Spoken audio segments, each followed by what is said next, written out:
धन्यवाद भी करता हूं। मित्रों, आप सब जानते हैं कि हरियाणा विधानसभा का आगामी बजट सत्र 20 फरवरी से आरंभ हो रहा है। यह सत्र प्रदेश के विकास में, दिशा में, जन कल्याण की प्राथमिकताओं और भविष्य की योजनाओं को ये सशक्त आधार प्रदान करेगा। साथियों, हमारी सरकार ने को ये सशक्त आधार प्रदान करेगा। साथियों, हमारी सरकार ने कार्यभार संभालते ही अपने संकल्प पत्र में जनता के सामने जो बातें रखी थी, वो बातें हमारे लिए बातें नहीं थी। मैंने कहा भी था प्रेस के अंदर, संकल्प पत्र हमारे लिए एक गीता के समान है। हम उसको भगवान की तरह पूजते हैं। ये मैंने आप लोगों को, जब हमने संकल्प पत्र की, हमारी कोर कमेटी थी, विधानसभा चुनाव से पहले जब घोषणा हुई थी, तब कहा था हमारा उद्देश्य सुशासन, पारदर्शिता तथा जनहित के प्रति हमारी प्रतिबद्धता का वो स्पष्ट दस्तावेज है। हमारा ये संकल्प पत्र, मित्रों, पूरा देश जानता है कि भाजपा सरकारों में कथनी और करनी में कोई अंतर दिखाई नहीं देता, कोई फर्क दिखाई नहीं देता। ये पूरा देश जानता है। देश का विश्वास नरेंद्र मोदी जी के ऊपर बढ़ रहा है। हमारी सरकार ने भी अपने संकल्पों को जमीन पर उतारने के लिए गति से हम कार्य कर रहे हैं। मुझे खुशी है बताते हुए आप सबको कि 19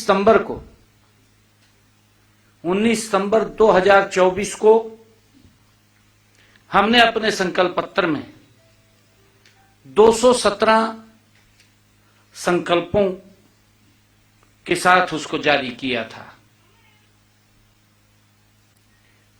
मुझे खुशी है बताते हुए आप सबके बीच में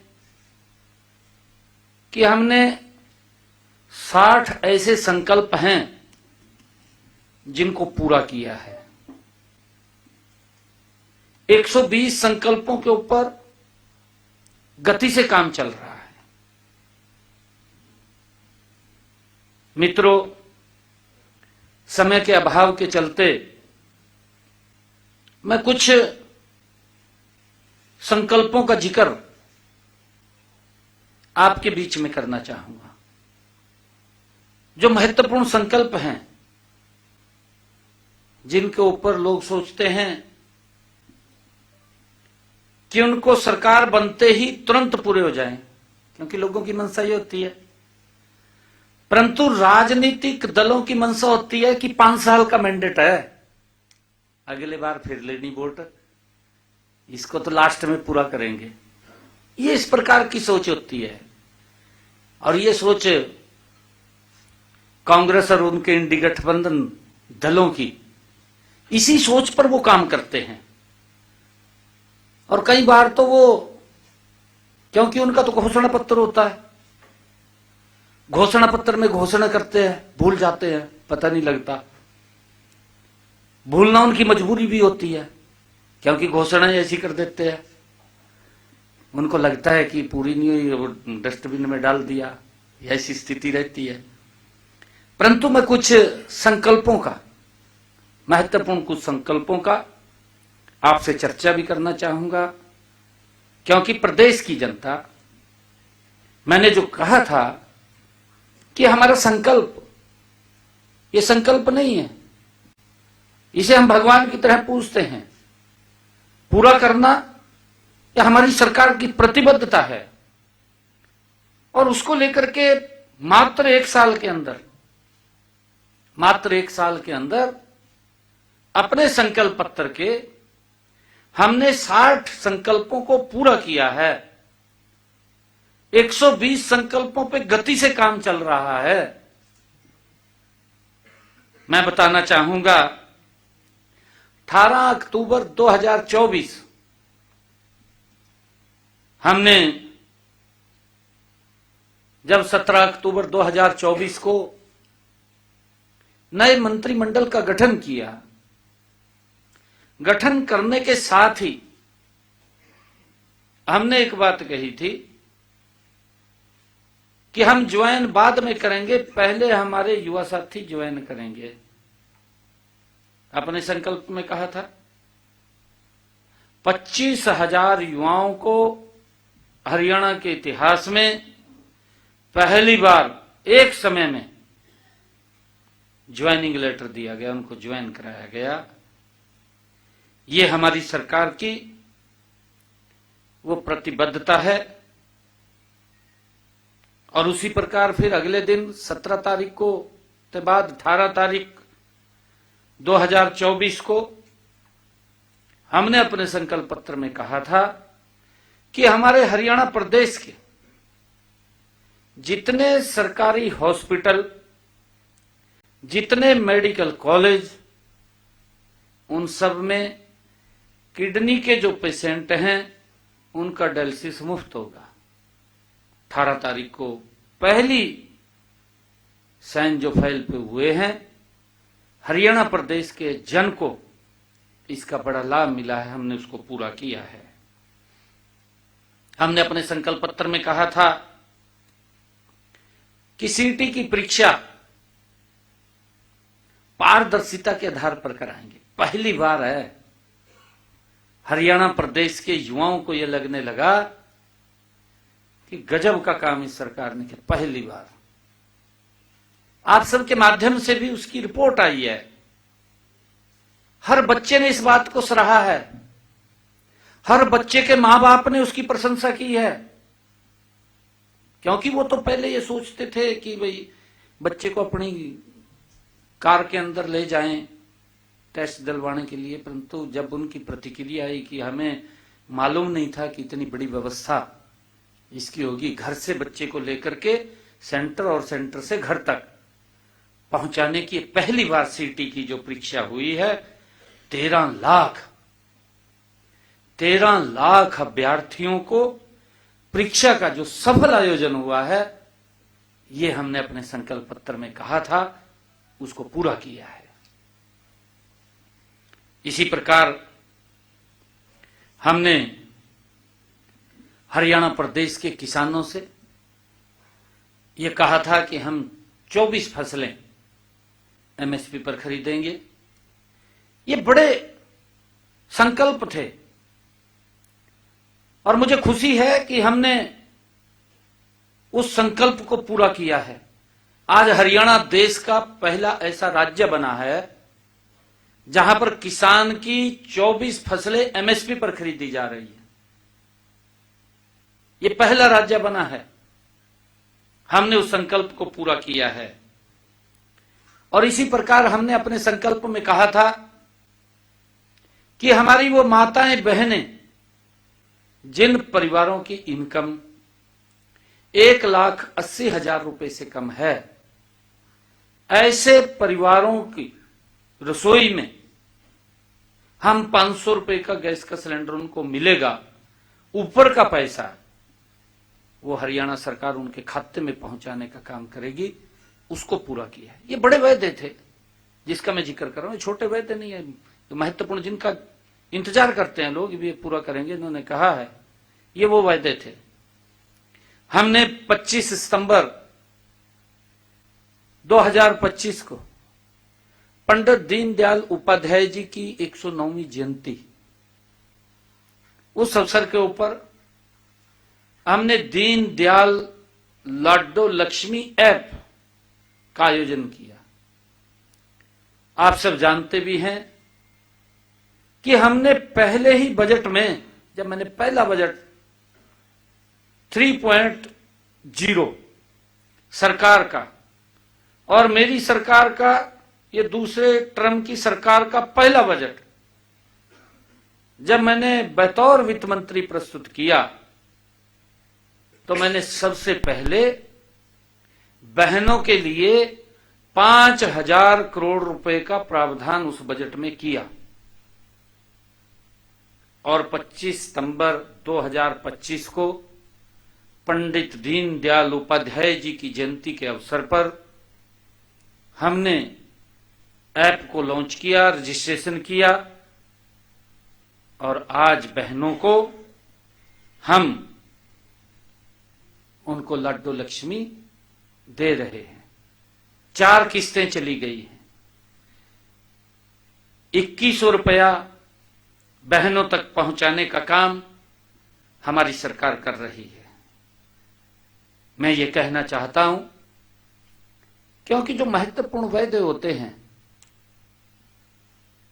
चुनाव जीतने के लिए घोषणाएं बड़ी बड़ी हो जाती हैं, फिर उनको पूरा नहीं कर सकते, लोग देखते रहते हैं, लास्ट में फिर ये सोच लेते हैं कि इनका तो यही काम है, इनको तो लियाने के नहीं, हम भेज दो, इनको वापिस कर दो।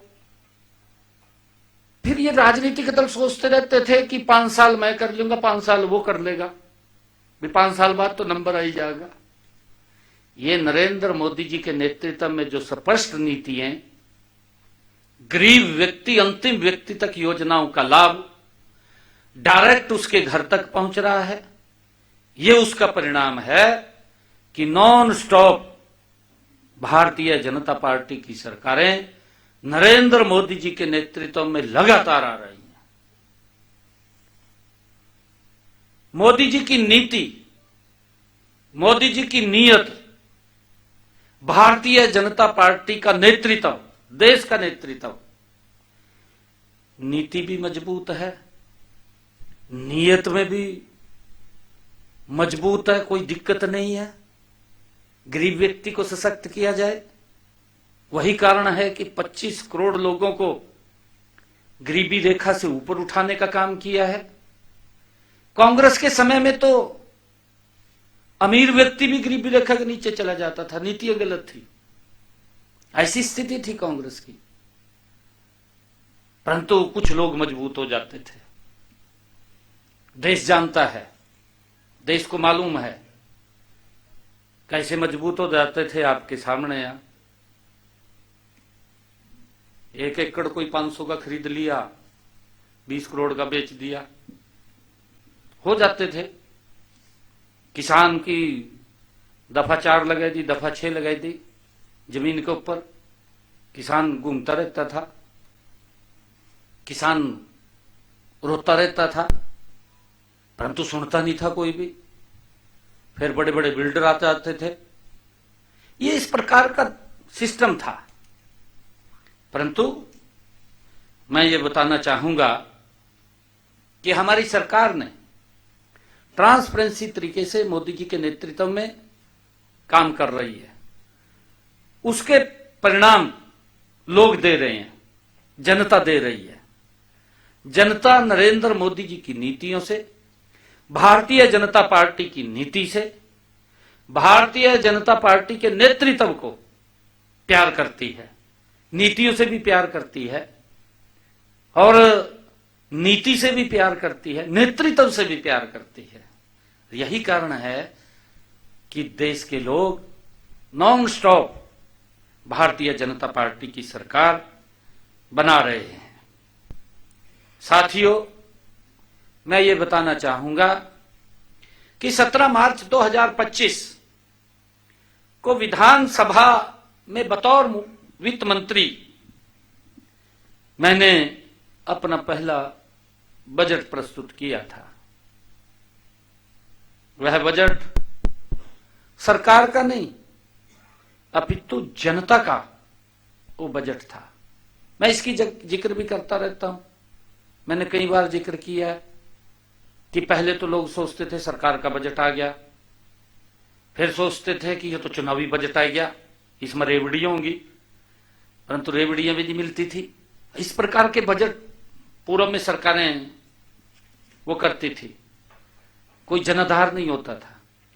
मैं बताना चाहूंगा सारा का सारा, परंतु हमने जो बजट, ये पहला बजट जो प्रस्तुत किया जिसमें जनता के सुझावों से ही हमने उसको आकार दिया।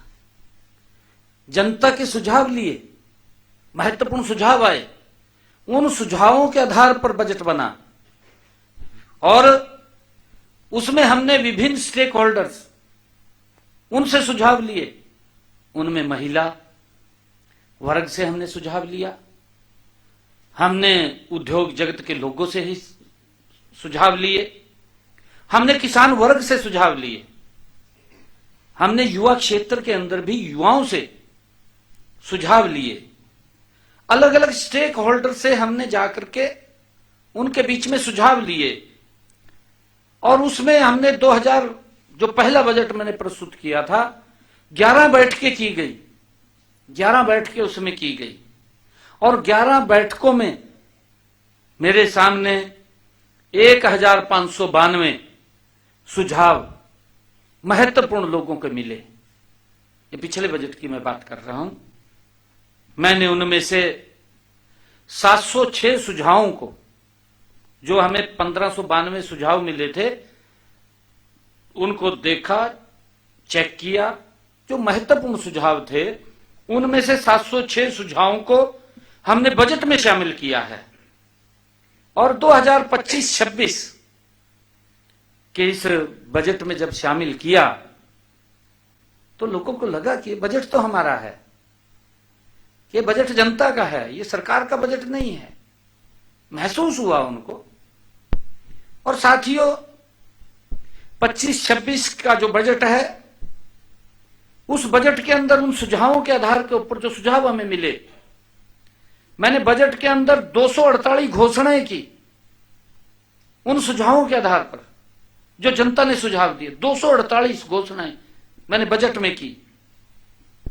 मुझे यह भी बताते हुए खुशी का हो रही है कि इनमें से 77 बजट घोषणाएं हमने अक्षरशः पूरी कर दी है। 77 घोषणाएं हमने पूरी कर दी हैं। 165 घोषणाओं पर कार्य अंतिम चरण में है, गति से काम हो रहा है, लगभग पूरी होने वाली है। इन्हें भी जल्दी पूरा कर लिया जाएगा। और साथियों, वर्ष 2026-27 के लिए बजट बनाने की प्रक्रिया अभी चल रही है, जारी है।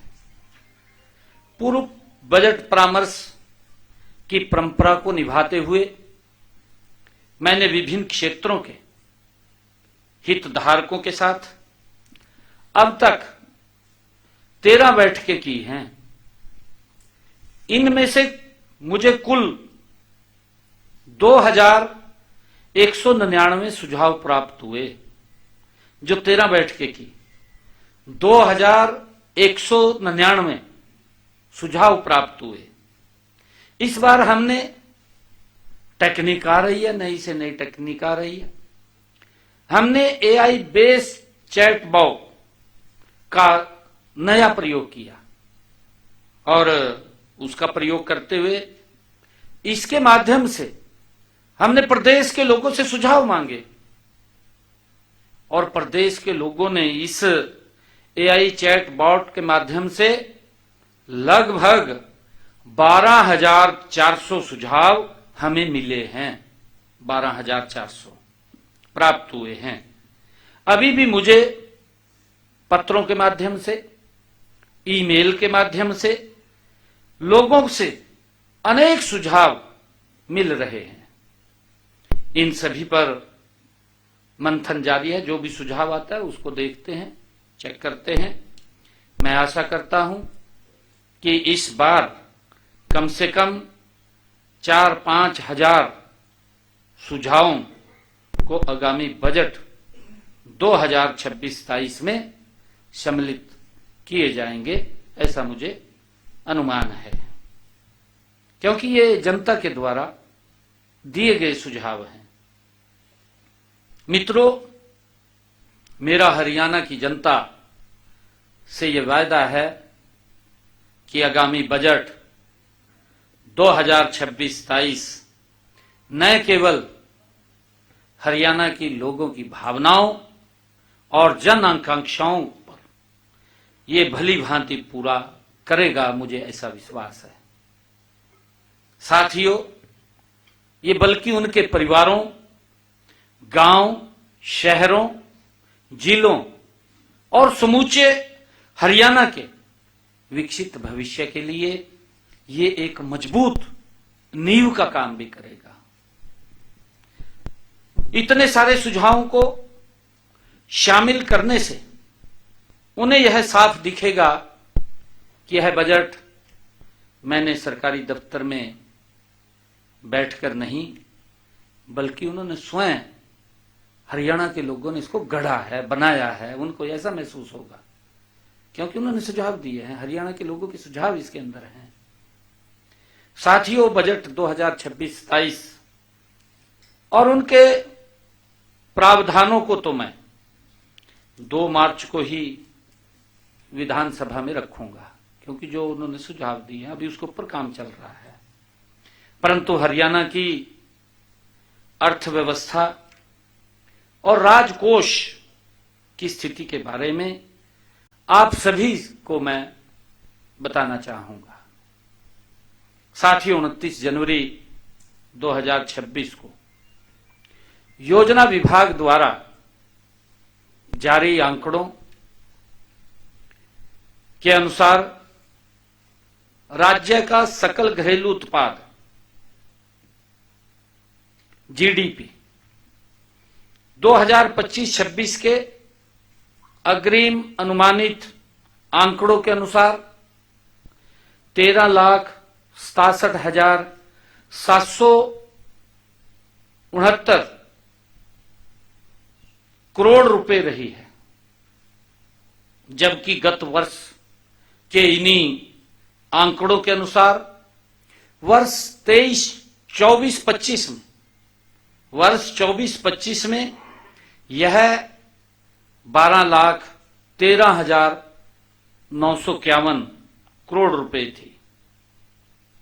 ये आंकड़े दर्शाते हैं कि वर्ष 2025-26 में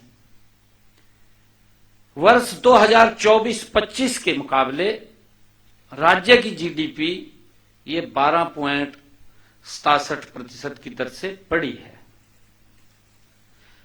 साथियों, राज्य की जीडीपी को उनकी जनसंख्या में अगर विभाजित करके प्राप्त होने वाले आंकड़े को प्रति व्यक्ति आय कहा जाता है, तो 29 जनवरी 2026 को जो योजना विभाग द्वारा जारी आंकड़ों के अनुसार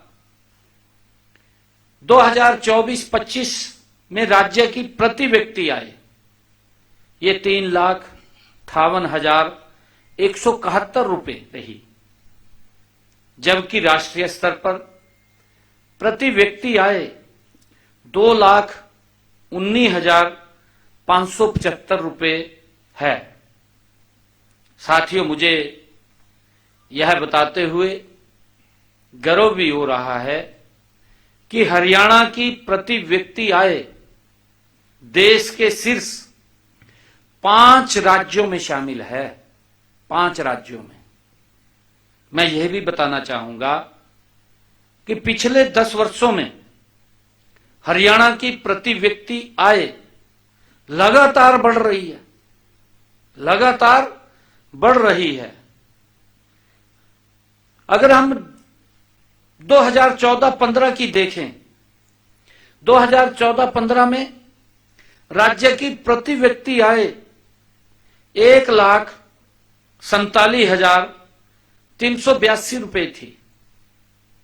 इन आंकड़ों से यह स्पष्ट होता है कि पिछले 10 वर्षों में राज्य की प्रति व्यक्ति आय में लगभग 2.5 गुना की वृद्धि हुई है, लगभग 2.5 गुना की।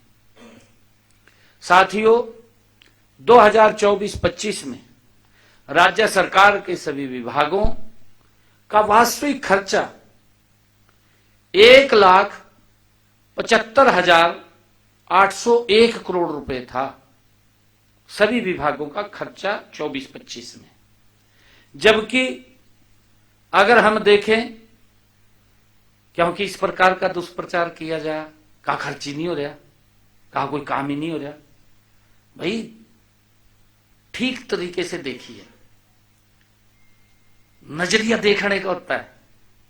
उसी सड़क के ऊपर जा रहे, आधे घंटे में पहुंच रहे, फिर कह रहे काम नहीं हो रहा, काम दिखाई नहीं दे रहा।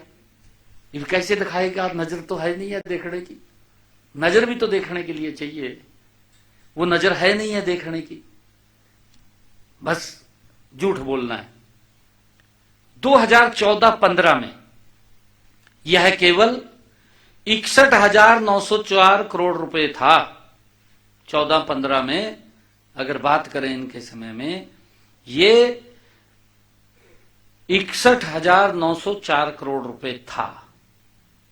चालू वित्त वर्ष में 16 फरवरी 2026 तक सभी विभागों का वास्तविक खर्चा 1,59,747 करोड़ रुपए है। 1,59,747 करोड़ रुपए है। मुझे आशा है कि ये खर्चा 31 मार्च 2026 को यह आंकड़ा 2 लाख करोड़ रुपए के हो जाएगा।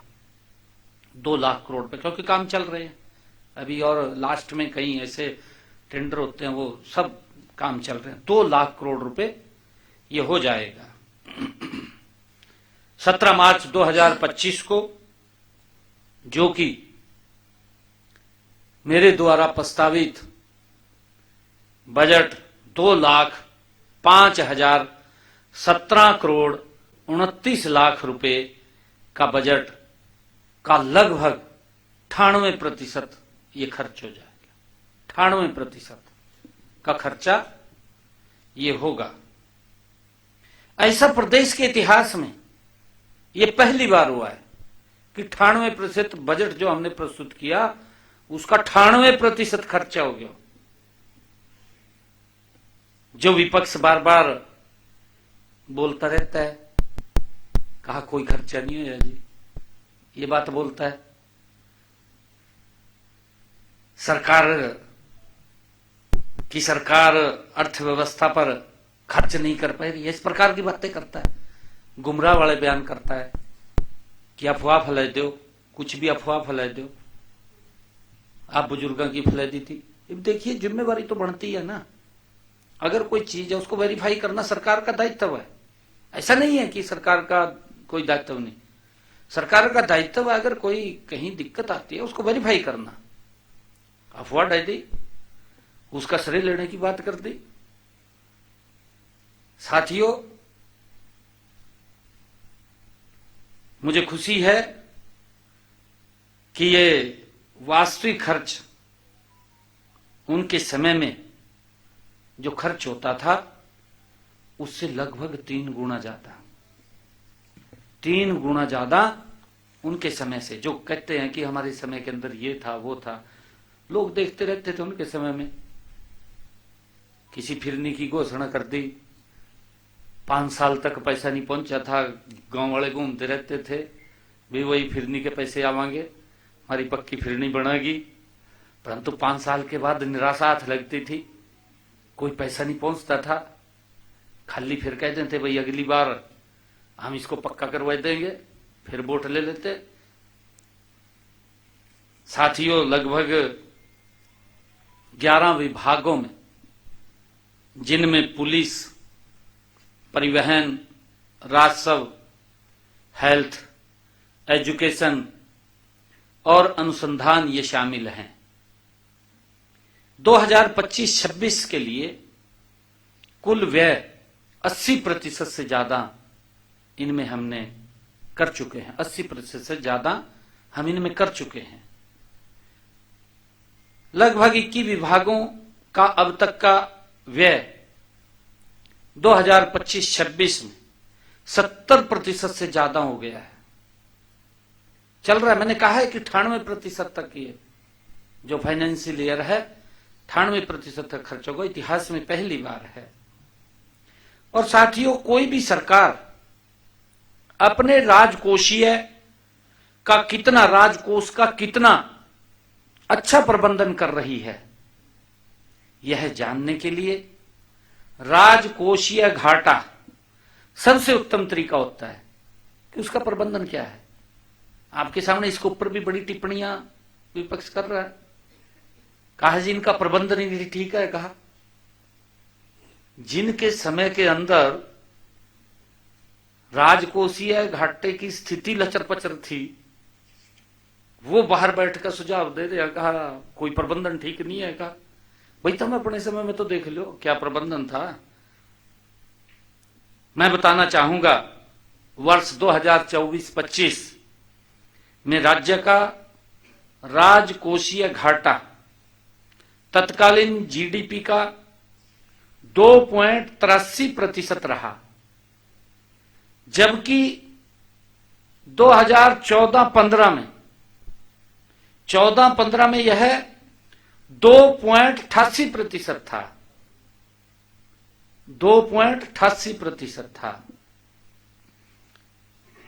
हमें यह भी ध्यान रखने की जरूरत है कि एफआरबीएम एक्ट के अनुसार उस समय भी राजकोषीय घाटे की ऊपरी सीमा 3% थी कि 3% से ऊपर आप राजकोषीय घाटा नहीं कर सकते।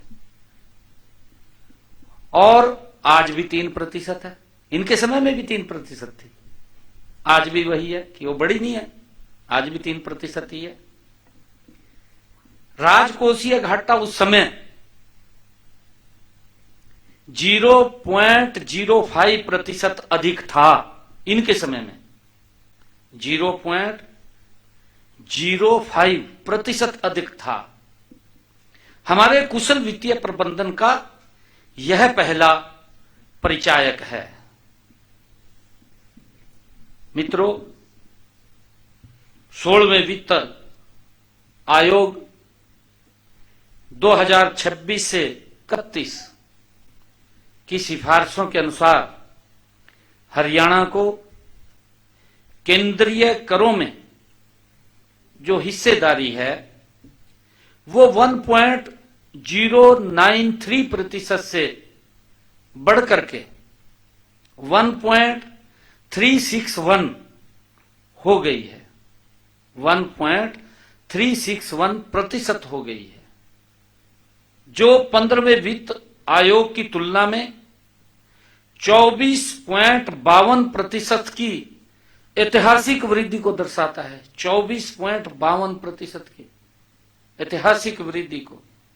यह वृद्धि अब तक के इतिहास में यह सबसे बड़ी वृद्धि है, अब तक के इतिहास में। इसके लिए मैं देश के यशस्वी प्रधानमंत्री आदरणीय नरेंद्र मोदी जी, उनका आभार भी व्यक्त करता हूं कि उनके कुशल नेतृत्व के अंदर और हमारी वित्त मंत्री निर्मला सीतारमण जी और हमारे वित्त आयोग के चेयरमैन डॉक्टर अरविंद पनगड़िया जी पिछले दिनों आए थे, आप बुलाए थे, आप लोग आए थे उसके अंदर, उनको मैं विशेष तौर से मैं धन्यवाद करता हूं कि आप सभी व हरियाणा की जनता को भी मैं आज बधाई देता हूं। और मैं ये बताना भी चाहूंगा कि 12वें वित्त आयोग जो ये कह रहे हैं ना कि आर्थिक प्रबंधन ठीक नहीं है, ये उनके प्रबंधन की बात कर रहा हूं मैं। उनके समय के अंदर क्या स्थिति थी आर्थिक प्रबंधन की। 12वें वित्त आयोग 2005 से 10 में यह हिस्सा 1.075% था।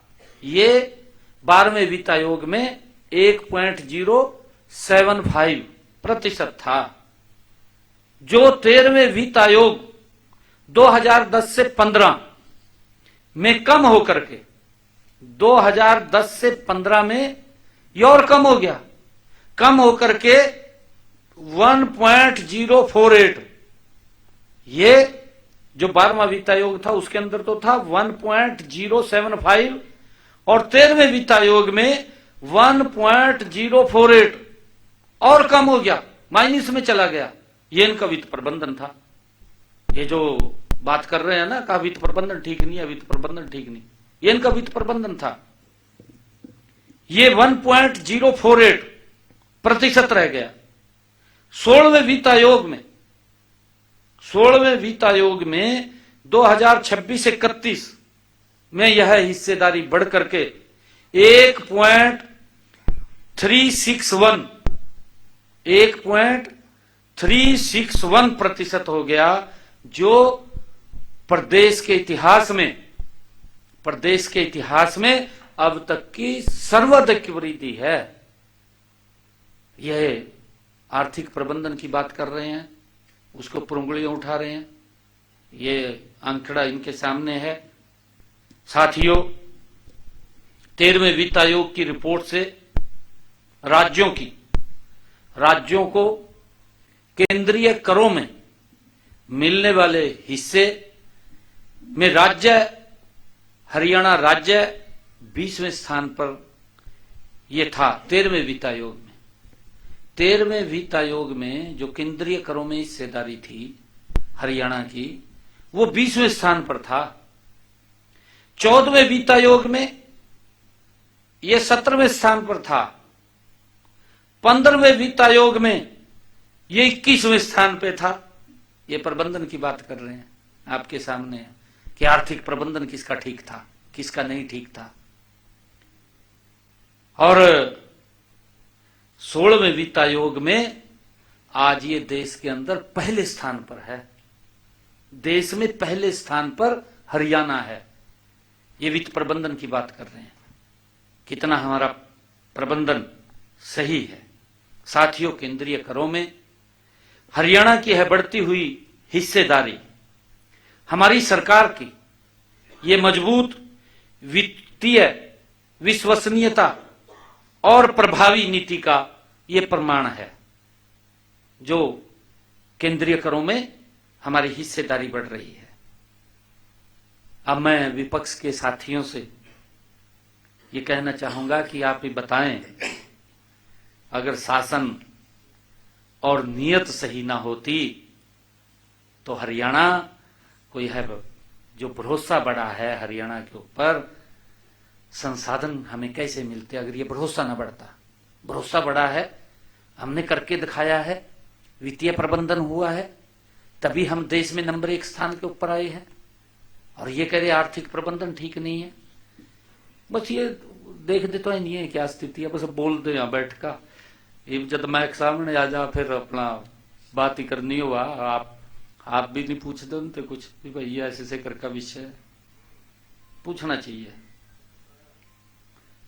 मित्रों, मैं आप लोगों के आम लोगों के जीवन से जुड़े कुछ गैर वित्तीय आंकड़ों पर भी मैं कुछ कहना चाहता हूं। साथियों, आज सरकार पर जनता का भरोसा केवल बड़ा नहीं है केवल, अपितु इसे एक नई पहचान भी मिली है, एक अलग पहचान भी मिली है। इसी का परिणाम है कि हरियाणा को आगे बढ़ाने के निरंतर मौके मिल रहे हैं। साथियों, विपक्ष बार बार बेरोजगारी के विषय पर बोलता है। कहा बेरोजगारी होगी, बेरोजगारी फैल गई का, रोजगार नहीं मिल रहा, आपके सामने है। आप वो इस प्रकार के आंकड़े प्रस्तुत करता रहता है, बोलता रहता है।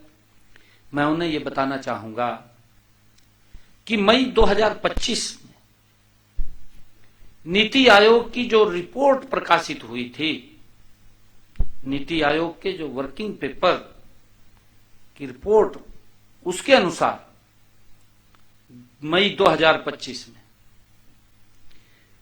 2004 से 5 में 2004 से 5 में हरियाणा में लगभग 90,61,000 लोग सरकारी व गैर सरकारी क्षेत्रों में कार्यरत थे। सरकारी और गैर सरकारी क्षेत्रों में 90,61,000 हमारे युवा कार्यरत थे, लोग काम कर रहे थे। जबकि वर्ष 2014-15 में हरियाणा में यह आंकड़ा घटकर, इन्हीं की सरकार थी, इनकी सरकार में आंकड़ा घटकर के बेरोजगारी का ये 86,93,000 हो गया, कम हो गया। मुझे ये खुशी भी है बताते हुए कि इसी रिपोर्ट के अनुसार 2023-24 में 1,10,00,000 लोग विभिन्न क्षेत्रों में कार्यरत थे। 1,10,00,000 लोग, ये 23-24 के रिपोर्ट के अनुसार।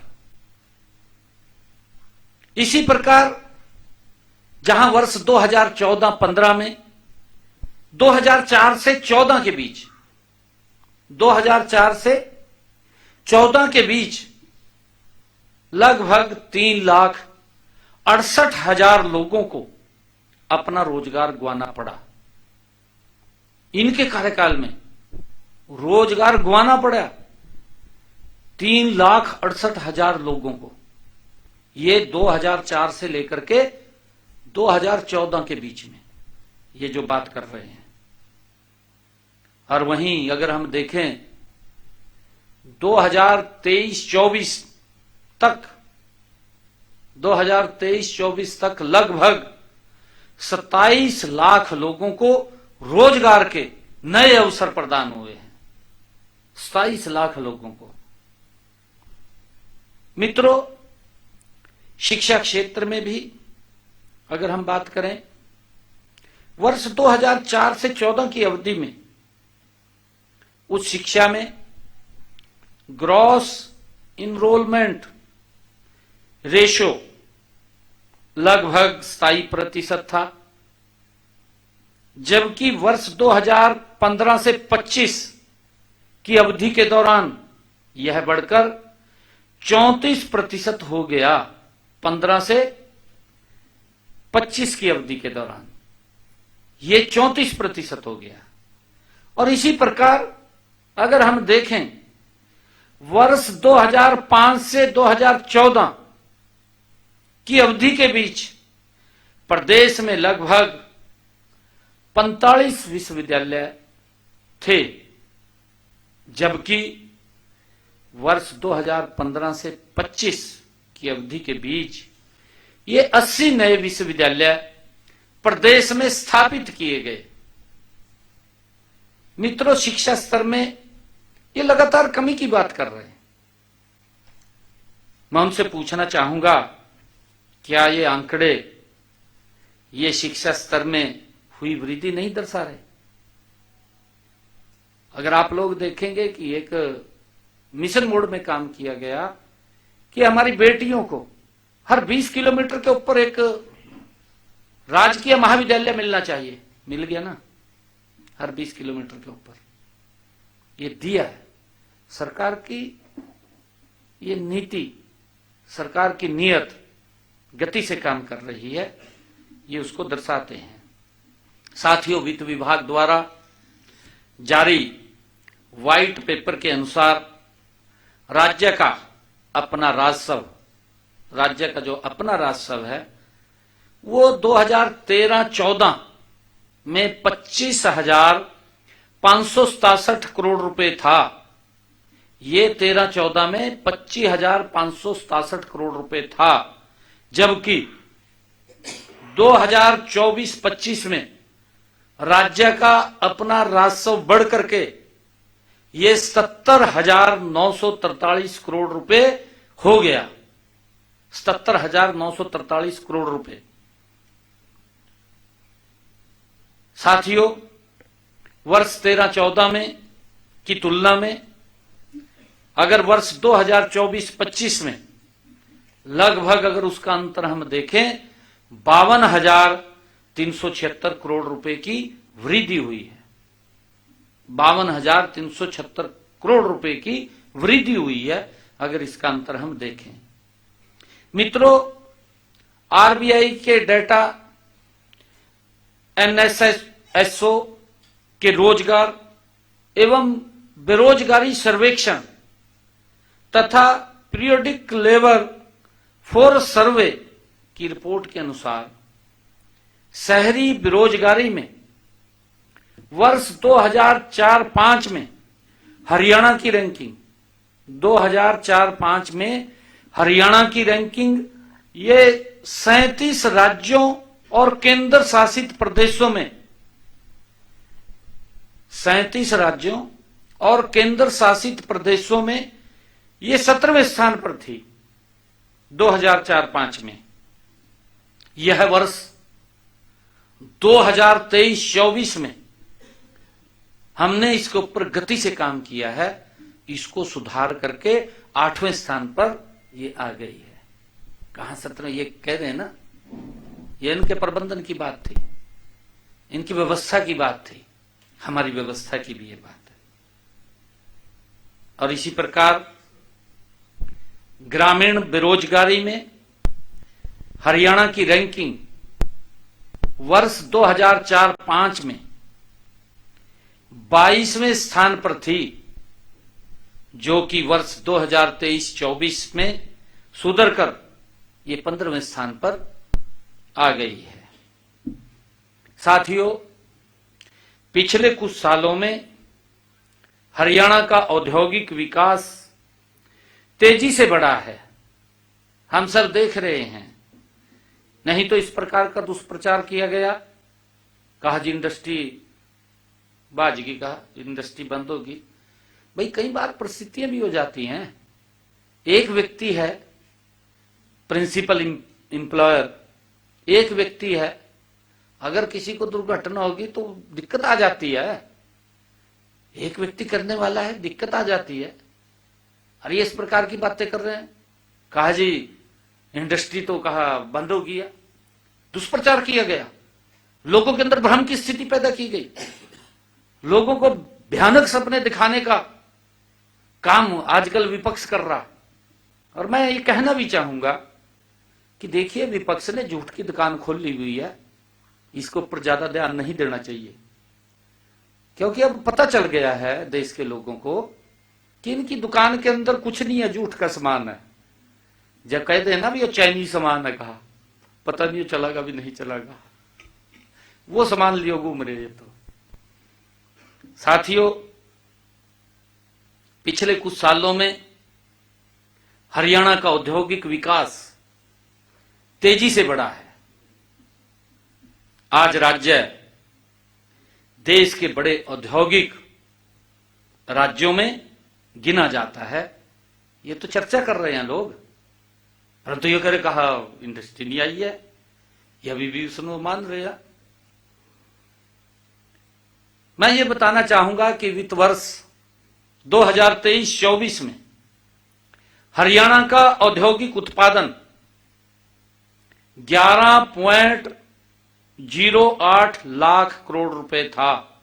11.08 लाख करोड़ रुपए रहा, जिससे राज्य देश में चौथे नंबर पर है, देश में चौथे नंबर पर।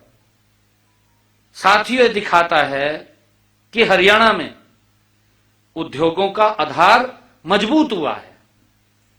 और ये उल्टा कह रहे हैं, साथियों, हर फैक्ट्री से होने वाला उत्पादन औसतन 15,549 लाख रुपए रहा है।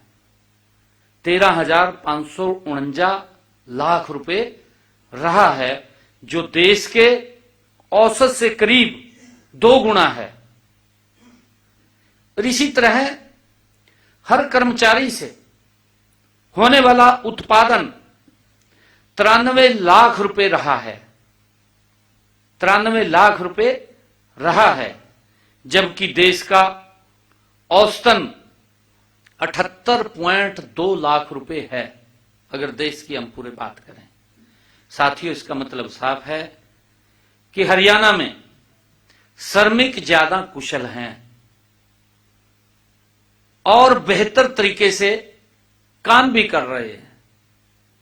साथियों, जो पैसा उद्योगों में लगाया जा रहा है, उससे ज्यादा आर्थिक फायदा निकल रहा है, ज्यादा फायदा हो रहा है। देश के कुल औद्योगिक मूल्य में हरियाणा की हिस्सेदारी 6.2% है। 6.2% है।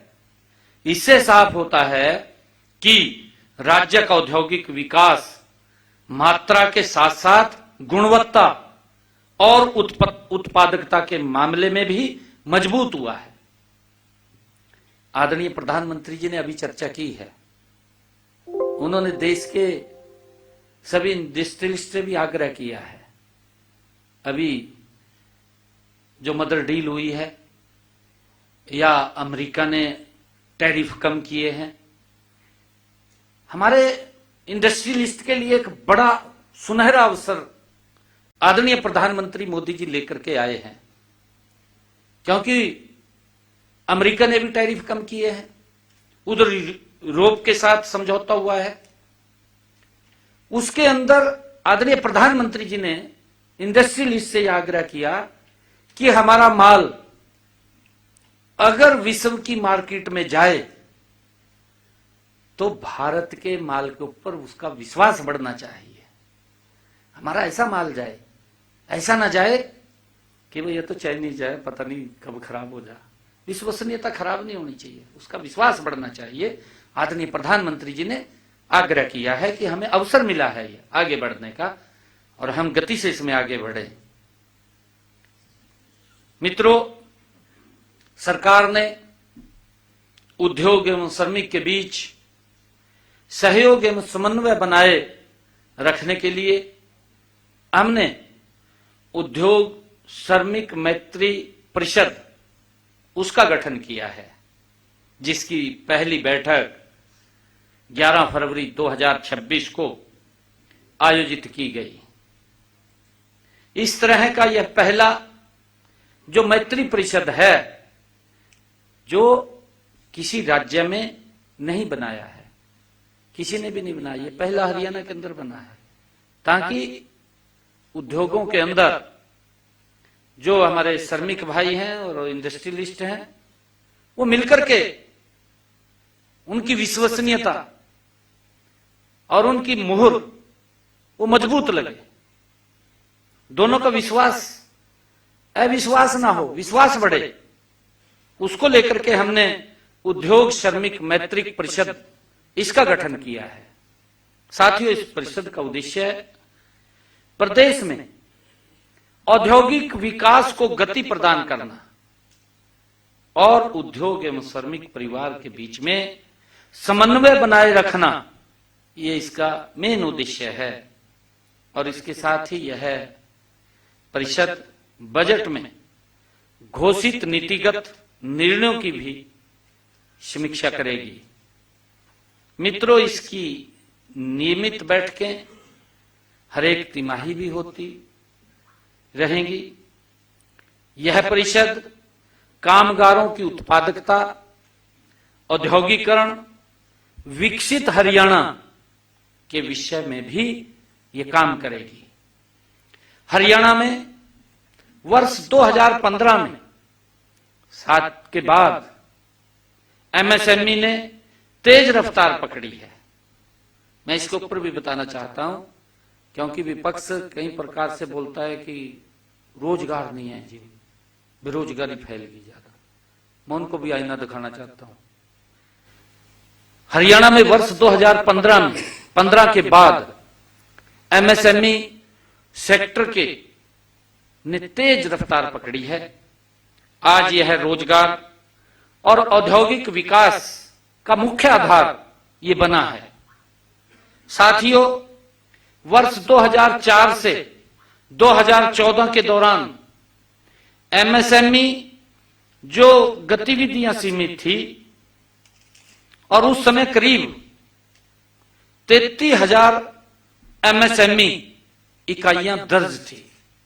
33,000, ये 2004 से लेकर के 2014 के दौरान एमएसएमई की जो इकाइयां का रजिस्ट्रेशन था वो 33,000 था।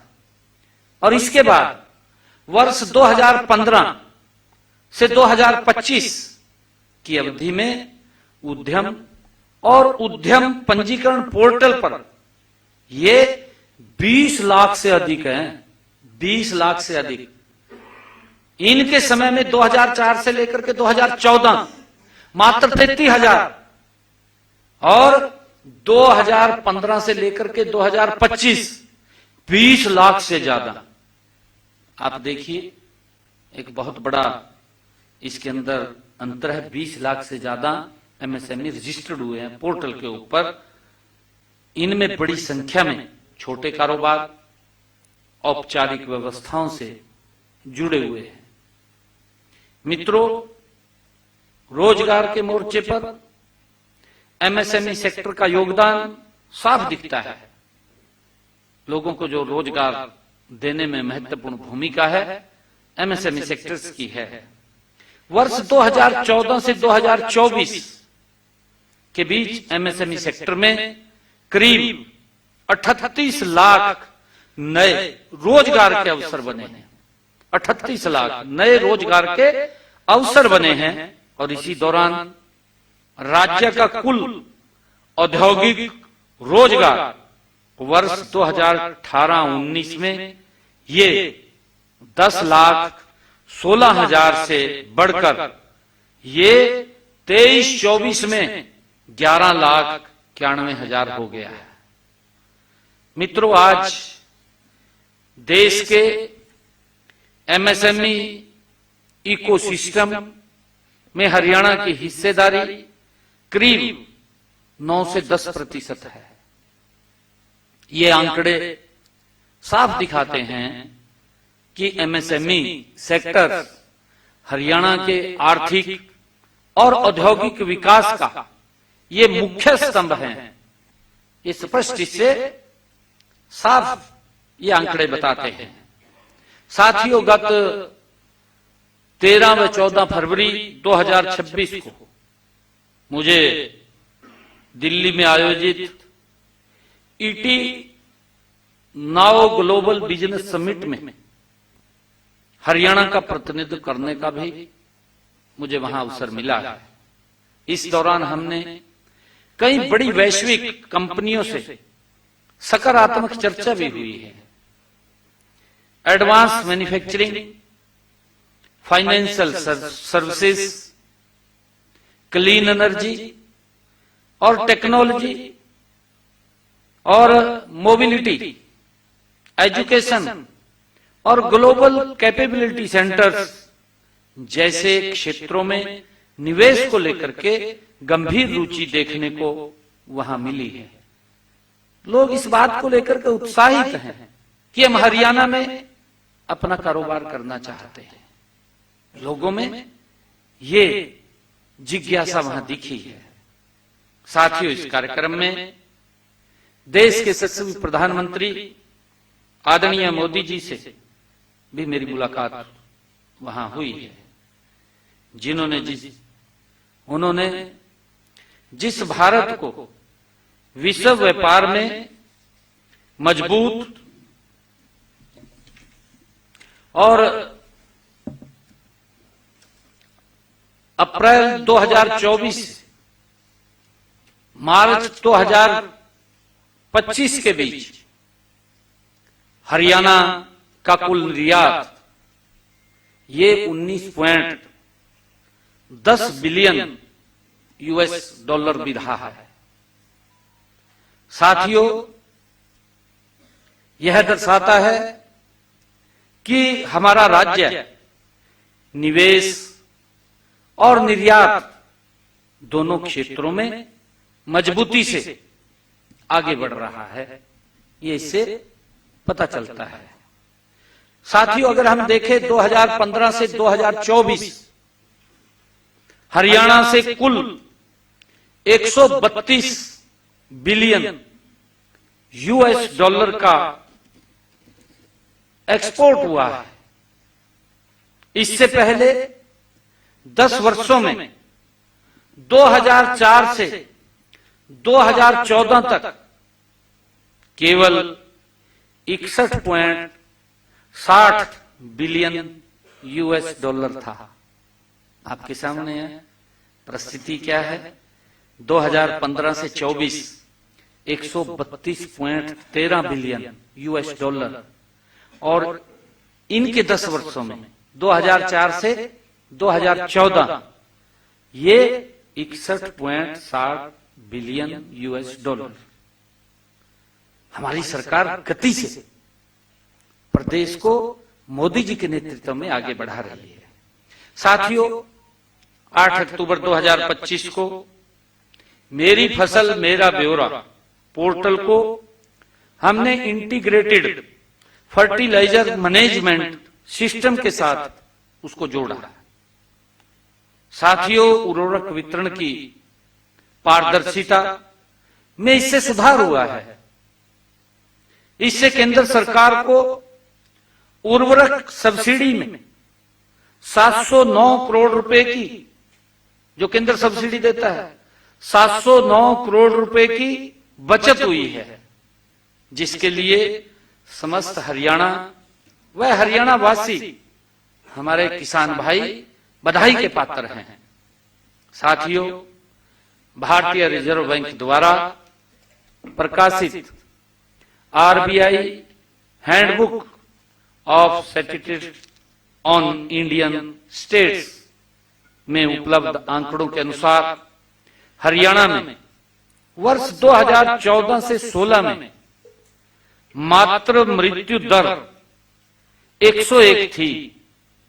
14 से 16 ये मात्र मृत्यु दर 101 थी, जो वर्ष 2021 से 23 में ये सुधरकर 89 रह गई। कहां 101 थी, कहां 89। हमने इसके अंदर गति से बड़ा सुधार किया है। और इसी प्रकार वर्ष 2014 में शिशु मृत्यु दर 36 थी। 2014 में शिशु मृत्यु दर ये 36 थी, जो वर्ष 2023 में कम होकर 26 रह गई है। साथियों, नेशनल हेल्थ फैमिली सर्वे NFHS के तीसरे संस्करण 2005 से 6 के अनुसार 6 से 59 माह आयु वर्ग के 72.3% बच्चे एनीमिया से ग्रसित थे, जबकि NFHS 5 2019 से 20 के अनुसार यह संख्या घट करके 70.4% रह गई है। कहां 72.3 थी, कहां 70.4 आ गई है। और इसी प्रकार 15 से 49 वर्ष आयु की हमारी गर्भवती महिलाओं में एनीमिया की व्यापक और NFHS 3 जो 2005-6 में ये 69.7% थी, जो NFHS 5 2019 से 21 में घटकर ये 56.5% रह गई है। साथियों, हरियाणा की विकास यात्रा केवल वर्तमान की आवश्यकताओं तक सीमित नहीं है, बल्कि भविष्य की चुनौतियों को ध्यान में रखकर हम आगे बढ़ रहे हैं। साथियों, चाहे फिर प्राइमरी क्षेत्र हो, सेकेंडरी क्षेत्र हो या टर्सरी क्षेत्र हो, हर क्षेत्र में राज्य सरकार विकास के नए अवसर पैदा कर रही है। साथियों, आगामी बजट में सरकार भविष्य के दृष्टिकोण को अपनाते हुए आगे बढ़ेगी, जहां तक कम होती जमीन, कम होता पानी और घटते हुए संसाधनों और तेजी से बदलती तकनीक को चुनौती नहीं बल्कि अवसर के रूप में लिया जाएगा। साथियों, मैं अंत में यही कहना चाहूंगा कि हरियाणा आज केवल विकास ही नहीं कर रहा, वह 2047 तक विकसित हरियाणा के रोड मैप को तैयार कर रहा है। आप सबका बहुत बहुत धन्यवाद।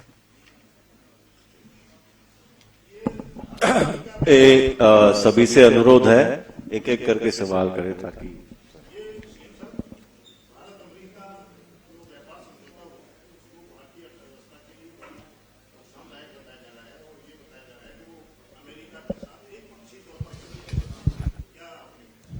देखिए, मैंने कहा है ना कि अफवाह फैलाने में बहुत ज्यादा माहिर है विपक्ष। आज हर इंडस्ट्रियलिस्ट, क्योंकि जब मैं बजट पूर्व परामर्श चंडीगढ़ में मुख्यमंत्री नायब सिंह सैनी ने प्रेस कॉन्फ्रेंस की। विधानसभा का बजट सत्र 20 फरवरी से शुरू हो रहा है। उन्होंने कहा कि यह बजट भविष्य की योजनाओं को एक सशक्त आधार प्रदान करेगा। ये जनता का बजट है। ये बड़ी बातें रही मुख्यमंत्री की प्रेस कॉन्फ्रेंस की। एआई चैटबॉट के जरिए लोगों ने सुझाव दिए हैं। 12,000 से ज्यादा सुझाव एआई चैटबॉट से मिले हैं। महत्वपूर्ण सुझावों को बजट में शामिल किया जाएगा।